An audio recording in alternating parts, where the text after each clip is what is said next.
ایک صاحب تھے، مجھے ابھی کچھ دن پہلے بتایا گیا ان کے بارے میں، بزنس کمیونٹی سے ان کا تعلق تھا، تو وہ اپنا واقعہ بیان کرتے ہیں. حالات بگڑ گئے، سمجھ نہیں آ رہا تھا کہ کیا ہو رہا ہے. جس چیز میں ہاتھ ڈالتے وہ معاملہ کہیں کا کہیں نکل جاتا. کچھ بینکوں کے معاملات تھے، کچھ اور تھے، بس الجھتے چلے گئے، سمجھ نہیں آیا. ویلتھ تو خراب ہوئی تو ہیلتھ بھی خراب ہونا شروع ہو گئی.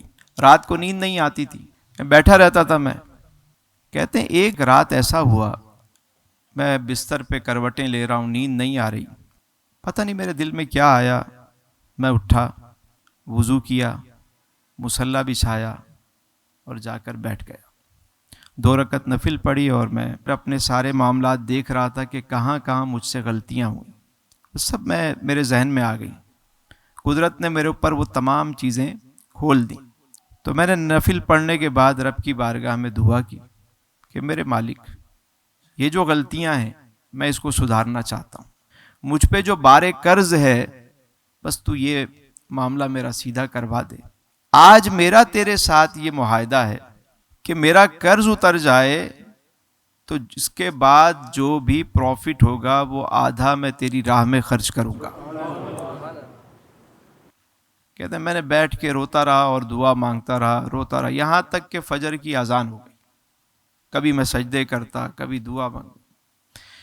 فجر کی اذان کے وقت میری توجہ ہوئی تو میں نے دوبارہ نماز فجر ادا کی، اور اس کے بعد جب میں آ کے بستر پہ لیٹا تو مجھے لگا کہ کسی نے میرے سر اور دل سے کوئی بہت بڑی سل جو ہے وہ ہٹا دی ہے، یعنی بوجھ ہٹ گیا. میں بڑے چین سے سویا اور بغیر میڈیسن کے مجھے فوراً نیند آ گئی. اس کے بعد میں اٹھا، آفس گیا، معاملات جو پہلے سارے بکھرے پڑے تھے ان سب کو، سسٹم کو سیدھا کرنا شروع کیا. اور اللہ پہ ایسا یقین شروع ہوا میرا کہ معاملات خود بخود مطلب آٹومیٹکلی چیزیں جو ہے نا وہ سنکرونائز ہونا شروع ہو گئیں. کہتے ہیں 1 سال گزرا نہیں، سارے قرضے سب چیزوں سے میں نکل گیا. اور اس کے بعد مجھے بھی پتا ہے کہ ہمارے شہر کراچی کی بھی اور پاکستان کے کئی ہاسپٹل میں وہ مطلب چیریٹی کا کام ان کا بہت بڑا ہے، کر رہے ہیں. ماشاءاللہ اتنی برکت ہو گئی ان کے کام میں، اتنی برکت ہو گئی، اور انہوں نے اللہ کی راہ میں اسے خرچ کرنا بھی شروع کر دیا. تو بسا اوقات لائف کے اندر کوئی ایسا میسج ضرور چھپا ہوا ہوتا ہے. ہم رکیں، جائزہ لیں، غلطی کہاں ہوئی، رب کے ساتھ اپنے تعلق کو، کنیکشن کو مضبوط کر لیں. دیکھیں وہ غریبی بہت اچھی ہے کہ جس میں رب کے ساتھ تعلق جڑا ہوا ہو. وہ اس امیری سے بہتر ہے جو انسان کو رب سے دور کر دے.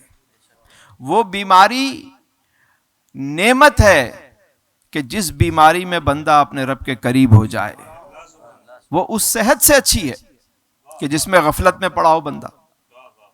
کبھی کبھی آزمائشیں اس لیے آتی ہیں کہ آپ کو رب اپنے قریب کرنا چاہتا ہے. دعا کے ذریعے ایک دل نرم ہو جاتا ہے بندے کا. جب پیٹ بھرا ہو، جیب بھری ہو تو مستی چڑھ رہی ہوتی، بندہ اپنے میں مست ہوتا ہے.